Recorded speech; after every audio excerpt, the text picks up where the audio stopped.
War-Is-A-Cruelty. War is trauma. War is unnecessary. Yet it is 2022 and war is still the foremost thing on our minds and on our screens. A quick Google search on the Russia Ukraine war reveals 8 or 9 articles on its latest updates. However, there is only one article on the war crimes in Ukraine. Therein lies the problem. We can't do away with the fact that innocent and civilian lives upon whom war was imposed are being lost. Between Vladimir Putin and Volodymyr Zelensky, there are children living and learning in Ukraine. Children who are registering the kind of things which in an ideal world they should not have had to. But does that really bother us? Had most people ever heard of Ukraine before this armed conflict? Have we become so inured to violence that it does not faze us as long as it is not happening in our own backyard? Does it bother us even then? With reports of instances of violence, assault, rape, death, summary execution, and looting of civilian property coming in from Ukraine in the wider society and the educational system, both in India as well as Ukraine, equipped to handle the conversations, the trauma, and the process of healing. Should it be the responsibility of teachers and educators to talk about the effects and consequences of war? Not only do we not understand our teenagers, we also don't understand what exactly we need to be teaching them. Whenever I teach Najib and the Holocaust, for example, I always need to take extra effort to bring home the unspeakable horror and dishumanizing aspect of war and fascism. Between Ukraine and India, educators for the past, some teachers from past years, of teacher of history, political science, and mathematics in Delhi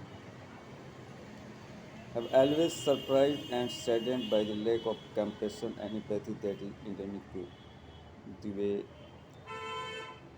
the history are being taught. The prescribed textbooks are insufficient and lack any discussion on humanitarian aspects. Once teacher class over, the students immediately go back to their camps, their fresh and real apathy. The result of the flows with was told. Today, children of Ukraine will one day become officers, leaders, educators, sport people, international journalists, environmentalists. But we don't really know the ways in which this trauma is going to affect them. The situation becoming even more complicated if they had lost a parent in the war.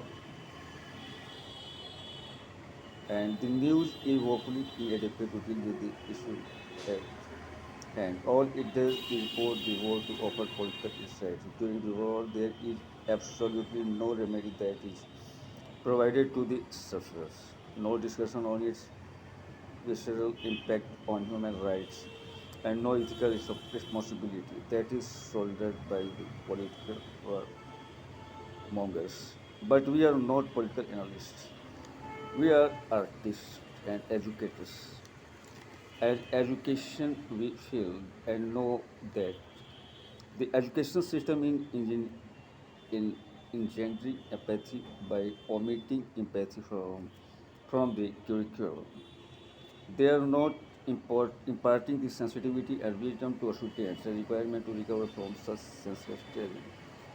In India, democracy and fascism are part of the national curriculum, but our students are tested only on the facts, and meanings of the terms. They told that so-called democracy and fascism are taking on human beings around the world are no discussion. If the conventional education system is failing, I believe that artists, visual and performing need to shoulder the responsibility and take the complexity of general population. However, the artists are also a neglected community. More often than not, they lack even the essential resources to bring about the necessary social change to which they have selflessly devoted their lives. Hence, artists need to join hands with philanthropists and take up bold initiatives that will get the immediate attention of decision makers. Art will not only provide a very important distraction from the immediate, it will also give recognition to the faceless masses who are tortured by the inhumanity of life.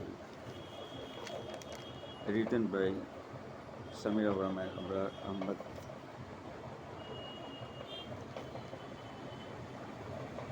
Verma teaches history and Ahmad teaches mathematics at Sivnada School, Noida.